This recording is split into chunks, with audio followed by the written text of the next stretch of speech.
அதிகமாக இருக்குது. நல்ல பயங்கர வெயில், வண்டி ஓட்ட முடியல. அதனால தான் இந்த ஈர துணியை வச்சு இந்த காற்று இந்த ஈரத்தில் பட்டு இந்த காற்று முகத்துக்கு வரும். முகத்தில் ஒரு கூலிங்காக இருக்கும், ஓட்டலாம் வெயிலில். இல்லைன்னா வண்டி ஓட்ட முடியாது, வெயிலில் வேஸ்ட்டாக நின்றுட்டு இருக்கணும். இல்லை எனக்கு நான் வருஷம் நான் இது இருக்கும், ஆல்ரெடி இது இருக்கும். இது மழை காலத்தில் மட்டும் கழட்டி வச்சுடுவேன். மற்ற நாட்டில் இருக்கும், நல்லா இருக்கும். இந்த ஈர துணியில் இந்த காற்று படும். இந்த காற்று ஈர துணியில் பட்டு இந்த அட்டையில் பட்டு நம்ம முகத்துக்கு நேராக வரும். நம்ம கொஞ்சம் கூலிங்காக அது இது பண்ணலாம். வண்டி கொஞ்சம் ஓட்டலாம் சோர்வு இல்லாமல்.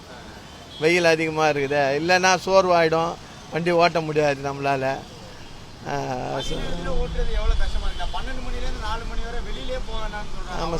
ஆமாம் சவாரி இல்லைங்க இப்போ மத்தியானத்தில். ஏதோ ஒரு சவாரி 2 சவாரி கிடையாது, அதுவும் தவற விட்டால் முடியாது. அந்த ஒரு சவாரி 2 சவாரி தான் இந்த ஐடியா.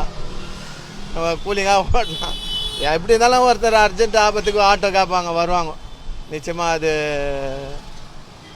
சவாரி கிடைக்குது. நிச்சயமாக அதிகமாக இருக்கும், அதிகமாக இருக்குது. ஓட்ட முடியல. நானே இப்போ தான் வண்டியை எடுத்து அதுக்கப்புறம் வண்டி ஓட்டுவேன். வெயில் நாளுக்கு நாள் அதிகமாகிட்டு தான் போகுது. இப்போவே எப்படின்னா நான் கத்திரியே பிறக்கல, அதுக்கெல்லாம் என்ன பண்ண போகிறாங்கன்னு தெரில. பயங்கரமான வெயில் இருக்க ஓவர் தான் ஆகுது. ஆட்டோ ஓட்டுறது வந்து ரொம்ப கஷ்டமாக இருக்குது வெயிலில். பகல் டைமில் அனல் காற்று தான் அடிக்குது. காற்று கொஞ்சம் இது கெட்டனால காற்று கொஞ்சம் சுமாராக இருக்குது. கொஞ்சம் லைட்டாக கொஞ்சம் ரிலாக்ஸாக இருக்கிற மாதிரி இருக்குது அந்த காற்று வர்றதுனால. இது வந்து நாங்கள் வருஷம் வந்து இது வெயில் டைமில் இப்படி கட்டிக்கிடுவோம். இது கட்டுறதுனால கொஞ்சம் ரிலாக்ஸாக இருக்குது. காற்று உள்ள கொஞ்சம் வருது, அதனால கொஞ்சம் ரிலாக்ஸாக இருக்குது. அதனால எங்களால் கொஞ்சம் பகல்லையும் அந்த வெயிலையும் கொஞ்சம் வண்டி ஓட்ட முடியுது. இது எல்லா வருஷமும் கட்டுவீங்களா? சென்னையில் உங்கள் செட்டில் எத்தனை ஆட்டோ அந்த மாதிரி கட்டுவீங்க? ஆமாம், தெரிஞ்சவங்க கட்டுவாங்க. இதை பார்த்துட்டு நிறைய பேர் இது மாதிரி கட்டணும் அப்படின்னு சொல்லுவாங்க. ஆனால் கட்டியிருக்கிறாங்க, நிறைய பேர் கட்டியிருக்கிறாங்க. அதை கட்டுவாங்க. ஆனால் கண்டிப்பாக இந்த மதிய நேரத்தில் 12 மணிலேருந்து 4 மணி வரை வெளியிலேயே வராதிங்கன்னு சொல்கிறாங்க. அந்த நேரத்தில் நீங்கள் ஆட்டோலாம் ஓட்டுறீங்க, அது எவ்வளோ கஷ்டமாக இருக்குது அந்த மதிய வெயில்? அது வந்து கஷ்டம்தான், இருந்தாலும் வாழ்க்கையை ஓட்டணும்ல. என்னதான் வெயிலாக இருந்தாலும் நம்ம வீட்டில் உட்காந்துட முடியாது. நமக்கு ஆட்டோ ஓட்டினா தான் வீட்டு பொழப்பு, சாப்பாடு, அவ்வளோதான்.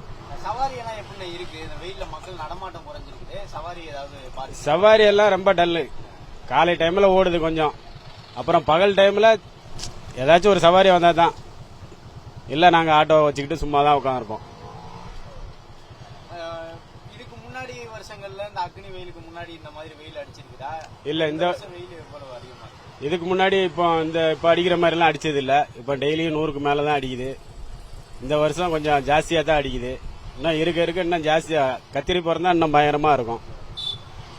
வெயிலுக்கு பயந்து ஆட்டோ ஓட்டுறவங்க எண்ணிக்கை ஏதாச்சும் குறைஞ்சிருக்கா? சில பேர் ஆட்டோ எடுக்காம இருக்காங்களா? அந்த மாதிரி வெயிலுக்கு பயந்து நைட்ல எடுக்கிறவங்களும் இருக்கிறாங்க, சாயங்காலம் ஓட்டுறவங்களும் இருக்கிறாங்க.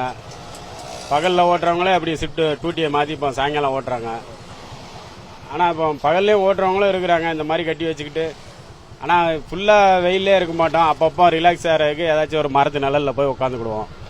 ஒரு மணி நேரம் உட்காந்துட்டு அப்புறம் ரிலாக்ஸ் ஆனதுக்கப்புறம் அதுக்கப்புறம் எடுத்து வண்டி ஓட்டுவோம். சவாரி வந்துச்சுன்னா ஓட்டுவோம்.